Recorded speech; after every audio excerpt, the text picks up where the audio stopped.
சிவாய நம. கலியுகத்தில் ஆன்மீகம் இறையருள் மனிதனுடைய நிலை. ஏழையும் கோயிலுக்கு போகிறான், கோடீஸ்வரனும் கோயிலுக்கு போகிறான். ஏழை பசியை தீர்க்க சொல்லி பிரார்த்தனை வைக்கிறான். கோடீஸ்வரன் கோடியை காப்பாற்ற சொல்லி பிரார்த்தனை வைக்கிறான். ஆக மொத்தம் ஆன்மீகத்தை ஆத்மார்த்தமாக வழிபடுவது இல்லை, இறையருளை காட்சி பொருளை தான் ஆக்குறான். அதனால் இயற்கையும் நமக்கு இடையூறுகளை கொடுக்கிறது.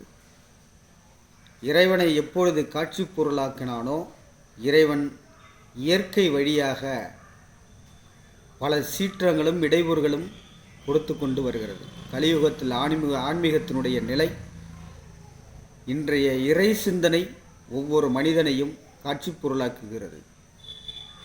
உண்மையான இறை சிந்தனை எப்பொழுது ஒவ்வொருவத்தினுடைய ஆழ்மனதில் படியுதோ அன்றுதான் கலியுகத்தில் இறைவனுடைய பரிபூரணமான அனுக்கிரகத்தை பெற முடியும் என்பது.